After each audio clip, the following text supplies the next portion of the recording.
அப்போ என் தாயாட்ட அவரை சொல்வேன், நான் ஒரு நாள் இதே போல் ஒரு நடிகர் ஆவேன். ஆனால் என்னுடைய சூழ்நிலை வந்து என்னுடைய ஃபேமிலி பிஸ்னஸ் ஒரு தனிநபர் வெற்றி இல்லை. ஒரு படம் வெற்றி அடைகிறது ஒரு தனிநபர் வெற்றி இல்லை. அதாவது சினிமா தொழில் இன்னைக்கு வந்து பலாயிரம் தொழிலாளர் இருக்காங்க. நம்முடைய கதையின் நாயகன், அதாவது அவர் வந்து வெளியில தூரமா இருந்து பார்க்குறவங்களுக்கு வந்து வெவ்வேறு ஒப்பீனியன் இருக்கலாம். பட் அவங்க கூட ஒர்க் பண்ணவங்கக்கிட்ட நீங்க கேட்டிங்கன்னா I think they'll have a different picture about him. நானுமே வந்து ஜிப்ரான் சார் சொன்ன மாதிரி நானுமே சாருடைய கடையில் வந்து அட்வர்டைஸ்மெண்ட்ஸ்க்கு நிறைய ஒர்க் பண்ணியிருக்கேன். To know him as a person, அவ்வளோ ரெஸ்பெக்ட்ஃபுல்லாக ஒரு ஆர்டிஸ்ட் கிட்ட பேசுறதா இருக்கட்டும், அவ்வளோ மரியாதையாக நடத்துவார், அவ்வளோ கைண்டான ஒரு பர்சன். என்றைக்குமே வந்து ஒரு பெரிய உச்சத்தில் இருக்கிற ஒரு ஆள் அப்படின்ற அந்த ஒரு பந்தாவோ அந்த ஒரு எதுவுமே இருக்காது. அவ்வளோ கைண்டாக பேசுவாங்க. அண்ட் எப்போவுமே அந்த ஒரு ஆர்வம் இருக்கும். துரை சார் சொன்ன மாதிரி ஒரு புதிய விஷயத்தை கற்றுக்கணும், நம்ம எங்ககிட்ட இருந்து கேட்டுப்பாரு, இது எப்படி அது அப்படின்ற மாதிரி. So and he teachers is a lot of things. அவருக்கு நடுவு இருக்கிற பிஸி ஸ்கெடியூலில் அவ்வளோ புதிய விஷயங்கள் கற்றுக்கிறாரு. அவர் எப்படி வந்து டயட்டில் இருக்கிறாரு, எக்ஸசைஸ் பண்ணுறாரு அப்படின்ட்டு நாங்கள் உட்காந்துருக்கிறப்போ இதெல்லாம் எங்களுக்கு எக்ஸ்பிளைன் பண்ணுறப்பாரு. அவ்வளோ ஆச்சரியமாக இருக்கும். எத்தனை விஷயங்களை கேன் அ பர்சன் மேனேஜ் அப்படின்ற ஒரு ஆர்வம் தான் இருக்கும்.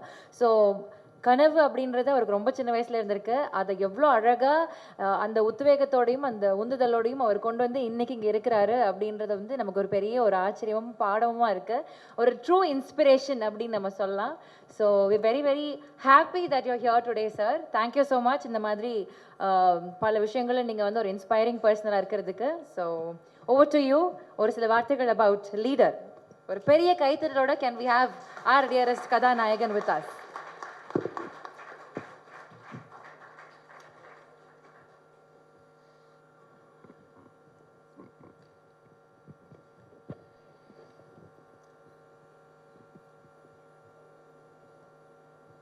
இந்த விழாவிற்கு வருகை தந்திருக்கும்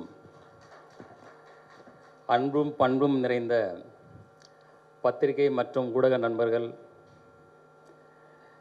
மற்றும் இந்த படத்தின் இயக்குனர் டைரக்டர் திரு துரை செந்தில்குமார் அவர்கள் மற்றும் இந்த படத்தின் இசை அமைப்பாளர் திரு ஜிப்ரான் அவர்கள், என்றும் என்னோடு நட்போடு இருந்து வரும் வியாபாரிகள் சங்க தலைவர் திரு விக்ரமராஜா அவர்களே, இந்த படத்தில் பணியாற்ற அத்தனை டெக்னீஷியன்களுக்கும் மற்றும் என்மேல் மிகுந்த அன்பும் மிகுந்த ஒரு எதிர்பார்ப்பும் ஒரு அதீத நம்பிக்கையோடு இருக்கும் என்னுடைய ரசிக பெருமக்களும், இந்த நேரத்தில் அனைவருக்கும் என் பணிவான அன்பான வணக்கத்தை தெரிவித்துக் கொள்கிறேன். லீடர் இந்த படத்தோட டைட்டில் பார்த்ததும் எல்லாருக்கும் என்ன தோணுன்னா, இது ஒரு அரசியல் சார்ந்த படமா இல்லை இது ஒரு எந்த மாதிரி படம்னு ஒரு ஃபஸ்ட்டு ஒரு கொஸ்டின் வரும். இது வந்து இந்த படத்தில் ஒரு அரசியல் சார்ந்த காட்சிகளோ இல்லை அரசியல் சார்ந்த ஒரு வசனங்களோ ஒரு துளி கூட இதில் கிடையாது. இது முழுக்க முழுக்க ஒரு கமர்ஷியல் என்டர்டெயின்மெண்ட் ஃபிலிம். இப்போ இந்த ஃபிலிம்ஸ் பார்த்துருப்பீங்க, இதுதான் இதில் ஒரு சின்ன ஒரு துளி, அதாவது ஒரு சோனா பாத்துக்கு ஒரு சின்ன ஒரு துளி. இது மாதிரி இந்த படத்துடைய எசன்ஸ் இதுதான். இதே போல் தான் இந்த படம் வந்து கம்ப்ளீட்டாக ட்ராவல் ஆகும். இந்த படத்துடைய ஸ்டோரி பார்த்திங்கன்னா, ஒரு சாதாரண ஒரு இன்னசென்டான ஒரு அப்பா புள்ள, அவங்க ஒரு சந்தோஷமான வாழ்க்கையை வாழ்ந்துட்டுருக்காங்க. திடீர்னு அவங்க வாழ்வியில் வந்து பார்த்திங்கன்னா திடீர்னு ஒரு மிகப்பெரிய ஒரு கேங்ஸ்டர் வந்து அதில் இன்டர்ஃபியர் ஆகிறாங்க. அதுக்கப்புறம் நடக்கிற விஷயங்களை தான் நம்ம டைரக்டர் துரை செந்தில்குமார் வந்து அவ்வளோ அற்புதமாக இதில் திரைக்கதை அமைத்து இன்றைய தலைமுறைகளுக்கு பிடித்த மாதிரியான ஒரு திரைக்கதை அமைக்கணும். அதுதான் முக்கியம். இன்றைக்கி வந்து கதைகள் அதே தான் இருக்கும், இல்லை இயக்கங்கள் அதே தான் இருக்கும்.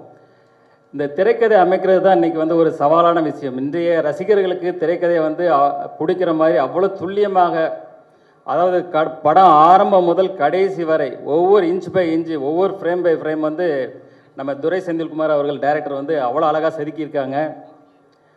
அடுத்தது இசையமைப்பாளர் ஜிப்ரான் வந்து பார்த்திங்கன்னா, இப்போ பார்த்துருப்பீங்க ஒவ்வொரு பேக்ரவுண்ட் ஸ்கோரும் எவ்வளோ ஸ்கோர் பண்ணியிருக்காரு பார்த்துருப்பீங்க. அதே போல் அவருடைய பேக்ரவுண்ட் ஸ்கோர் வந்து அந்த படத்துக்கு மிகப்பெரிய ஒரு பலமாக இருக்குது. அதே போல் படத்தின் கதையோட்டத்துக்கு தகுந்த மாதிரியான சாங்ஸை வந்து இந்த படத்தில் அவர் ரொம்ப அழகாக கொடுத்துருக்கிறாரு. அடுத்தது டிஓபி திரு வெங்கடேஷ் அவர்கள் வந்து பார்த்திங்கன்னா, நாங்கள் வந்து இந்த ஷூட்டிங் வந்து ஃபஸ்ட்டு ஒரு தூத்துக்குடியில் கிட்டத்தட்ட ஒரு 40 டேஸ் பண்ணோம். அதுக்கப்புறம் வெளிநாடான ஜார்ஜியாவில் ஒரு கிட்டத்தட்ட ஒரு 15 டேஸ் பண்ணோம். ஆஃப்டர் தட் ஜெய்ப்பூர், ஊட்டி, அப்புறம் சென்னையில் லாஸ்ட்டு கிளைமேக்ஸ் ஃபைட்டு அதே போல் எல்லா விஷயங்களும் பண்ணும்போது அப்புறம் அவ்வளோ அற்புதமாக இருக்கும். நீங்கள் வந்து அந்த ஸ்க்ரீனில் பார்க்கும்போது அவருக்கு இந்த படம் வந்து அவர் வாழ்வில் அடுத்த கட்ட உயரத்துக்கு எடுத்துகிட்டு போன்றதில் ஒரு துளியும் சந்தேகம் இல்லை. அடுத்தது வந்து எடிட்டர் வந்து பிரதீப் ராகவ். அவர் பார்த்தீங்கன்னா இப்போது சமீபத்தில் உள்ள படங்களான டிராகன், ஜனநாயகன் போன்ற படங்களில் பணியாற்றினவர். இந்த படத்தை அந்தளவுக்கு கிறிஸ்பாக, அந்தளவுக்கு ஒரு ஷார்ப்பாக ஒரு ரொம்ப அழகாக பண்ணியிருக்காரு. அவருக்கு என்னுடைய வாழ்த்துக்கள். அடுத்தது ஆர்ட் டைரக்டர் துரைராஜ். அவர் வந்து பார்த்தீங்கன்னா இது செட்டாக இல்லை நிஜமாகவே அப்படி இருந்ததான்ற அளவுக்கு தான் ஒரு வியப்பாக இருக்கும். அந்தளவுக்கு ஒரு யதார்த்தமான ஒரு செட் அமைச்சு அவர் சிறப்பாக பணியாற்றியிருக்காரு. அவருக்கு என்னுடைய வாழ்த்துக்கள். இதில் அடுத்த ரொம்ப இன்ட்ரெஸ்டிங்கான ஒரு பர்சன் யாருன்னு பார்த்தீங்கன்னா எங்கள் செட்லேயே வந்து மகேஷ் மேத்யூ, ஸ்டன் மாஸ்டர். அவர் வந்து பார்த்தீங்கன்னா செட்டுக்கு வரும்போதே ஒரு ட்ராக்கு, ஒரு ஜாக்கெட் போட்டு ஒரு காலேஜ் ஸ்டூடெண்ட் மாதிரி ஒரு அப்படி ஒரு பவர்ஃபுல்லாக வருவார். அவர் வந்தாலே செட்டில் எல்லாருக்குமே ஒரு எனர்ஜி, ஒரு பவர் வந்துடும். ஏன்னா தலைவர் வந்து பார்த்தீங்கன்னா இப்போ தான் காந்தாரா 2ல் முடிச்சுட்டு வந்திருக்கிறாரு. அதில் பார்த்துருப்பீங்க அவர் என்ன வேலை பண்ணி வச்சுருக்கிறாருன்னு. ஸோ இந்த படத்துலையும் அதே போல் சில வேலைகள்லாம் பண்ணியிருக்காரு. உங்களுக்கு ரொம்ப பிடிக்கும்னு நினைக்கிறேன். கண்டிப்பாக நீங்கள் ரசிப்பீங்க. அடுத்தது சிறு வயசுலேருந்து எனக்குள்ள ஆசைகளை சொல்லிட்டார் சார். வந்து நான் பேசலான்னு அதுக்கு முன்னாடி சார் சொல்லிட்டார். இருந்தாலும் சொல்கிறேன். சொன்ன மாதிரி சிறு வயசுலேருந்து எனக்கு சினிமா துறை மேலே மிகப்பெரிய ஆர்வம் இருந்தது. என்னுடைய ஃப்ரிட்ஜில் பார்த்தீங்கன்னா ஒரு பக்கம் வந்து ஷாருக் கான், ஒரு பக்கம் சல்மான் கான், 2 பேரோட படம் ஒட்டி வச்சுருப்பேன்.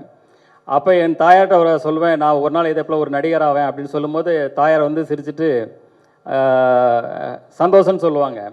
ஆனால் என்னுடைய சூழ்நிலை வந்து என்னுடைய ஃபேமிலி பிஸ்னஸ், என்னுடைய தந்தையார் மேலே நான் மிகப்பெரிய பக்தியும் மிகப்பெரிய ஒரு மரியாதையும் உள்ளவன். ஸோ என்னுடைய தந்தையார் பிஸ்னஸை நான் அவங்க கூட எடுத்து அவங்க கூட ட்ராவல் பண்ணும்போது என்னுடைய முழுமையாக ஒப்படைச்சி என்னுடைய முழு உழைப்பையும் கொடுத்து, ஏன்னா ஃபஸ்ட்டு பார்த்தீங்கன்னா காலையில் முதல் ஆளாக நான் ஸ்டாஃப் வரதுக்கு முன்னாடி முதல் ஆளாக கடைக்கு போவேன். கடை வேலையை முடித்து லாஸ்ட்டாக தான் நான் வந்து கடைசி ஆளாக தான் நான் வந்து போவேன். ஆரம்பம் முதல் இன்று வரைக்கும் அதே தான். இந்த படப்பிடிப்பிலும் அதே போல் தான்.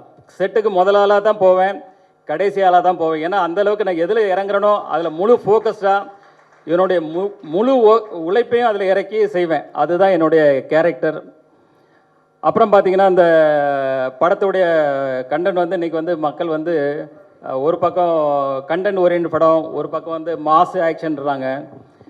இப்போ நாங்கள் வந்து இதில் இந்த படத்தில் என்ன மெயினாக இது பண்ணியிருக்கோன்னா, ஒரு நல்ல ஒரு கதையம்சம் கண்டென்ட் இருக்கணும், அதே போல் ஒரு மாஸ் எலிமெண்ட்ஸு, ஆக்ஷன் சீக்வன்ஸ் இருக்குன்ற மாதிரி இன்றைக்கி எல்லா தரப்பு மக்களுக்கும் இன்றைக்கி உள்ள ரசிகர்களுக்கு பிடிக்கிற மாதிரி இது ஒரு சிறப்பான படமாக இருக்குது. எங்கள் படக்குழுவும் சரி, நானும் சரி, இதை பார்த்துட்டு மிகப்பெரிய சந்தோஷமும் மிகப்பெரிய சாட்டிஸ்ஃபைடாக இருக்குது. அதே சந்தோஷமும் அதே சாட்டிஸ்ஃபைடும் உங்கள் எல்லாருக்கும் கிடைக்கும்னு நினைக்கிறேன். அப்புறம் சினிமா துறையை வந்து பார்த்திங்கன்னா இன்றைக்கி வந்து ஒரு தனிநபர் வெற்றி இல்லை, ஒரு படம் வெற்றி அடைகிறது ஒரு தனிநபர் வெற்றி இல்லை. அதாவது சினிமா தொழில் இன்றைக்கி வந்து பல ஆயிரம் தொழிலாளர் இருக்காங்க. இந்த பக்கம் தேட்டரில் பார்த்தீங்கன்னா கிட்டத்தட்ட அதில் பல ஆயிரம் தொழிலாளர்கள் வேலை செய்கிறாங்க. ஸோ ஒவ்வொரு படமும் நான் வெற்றி அடையணும்னு நினைப்பேன். ஏன்னா இன்றைக்கி வந்து பல ஆயிரம் தொழிலாளர்கள் வந்து இப்போ சினிமா துறை கொஞ்சம் இறங்குமுகமாக இருக்குது. இன்றைக்கி பல ஆயிரம் தொழிலாளர்களுடைய வாழ்க்கையை வந்து கொஞ்சம் அவங்களுக்கும் வேலை வாய்ப்புகள் குறையுது, புதுசாக வர்றவங்களுக்கும் வேலை வாய்ப்பு ஒழுங்கான முறையில் கிடைக்க மாட்டேங்குது. அதனால தான் நான் எப்போவுமே நினைப்பேன் அதில் இருக்கிற எல்லா படங்களுமே வெற்றி அடையணும் அப்படின்னு நினைப்பேன். அதே போல் பத்திரிகையாளர்களை நீங்களும் இந்த சினிமா துறை வளர்கிறதுக்கு உங்களுடைய முழு சப்போர்ட்டையும், அது சினிமா துறை மறுபடியும் எழுச்சி பெறதுக்கு உங்கள் அனைவருடைய சப்போர்ட்டும் வேணும்னு கேட்டுக்கிறேன். இந்த படத்தினுடைய சிங்கிள் வந்து வர்ற 14ஆம் தேதி காதலர் தினத்தன்றி முதல்ல இதை வெளியிடுறோம், முதல் சிங்கிளை. அப்புறம் வந்து பார்த்திங்கன்னா மார்ச் 6ஆம் தேதி வந்து கிளிம்ஸ் வெளியிடுறோம். அது இதே போல் ஒரு இதோட பவர்ஃபுல் பேக்கடாக இருக்கும். அது நீங்கள் வரும்போது பார்ப்பீங்க. அடுத்தது இந்த படத்தை வந்து ஏப்ரல் மாதத்தில் ரிலீஸ் பண்ணுறதுக்கு எல்லா வேலைகளும் போயிட்டுருக்கு. அதுக்கு முன்னாடி ஒரு 10-12 நாளைக்கு முன்னாடி நாங்கள் வந்து ஆடியோ ஃபங்க்ஷன் வந்து ரொம்ப கிராண்டாக பண்ணணும். அதுக்கான வேலைகளும் போயிட்டுருக்கு. அந்த நேரத்தில் ப்ரெஸ்ஸு உங்கள் முன்னாடி தான் எல்லா இதுவும் நடத்துவோம். உங்கள் எல்லாருக்கும் இப்போவே உங்களுக்கு இன்விடேஷன் பண்ணிடுறேன். எல்லோரும் கலந்து கொண்டு இந்த விழாவை சிறப்பாக செய்யணும்னு இப்போவே வேண்டி கேட்டுக்கிறேன். அதே போல் இந்த ஆடியோ ஃபங்க்ஷன் விழாவில் ரசிகர்களாகட்டும், அதில் நடித்து அதில் ஒர்க் பண்ண எல்லா டெக்னீஷியன்ஸ், அதே போல் ஆல் ஆர்டிஸ்ட் எல்லாருமே அதில் கலந்துக்கிடுவாங்க. அதுக்கப்புறம் தொடர்ந்து படத்துக்கான ப்ரொமோஷன் உங்கள் மீடியா உங்கள் கூட தான் இணைந்து செயல்பட போகிறோம். நீங்கள் எல்லாம் தொடர்ந்து எங்களுக்கு ஆதரவு தரணும். மீண்டும் ஒரு முறை உங்கள் எல்லாருக்கும் நன்றியும் வணக்கங்களையும் கூறிக்கொண்டு உங்களிருந்து விடைபெறுகிறேன். நன்றி, வணக்கம்.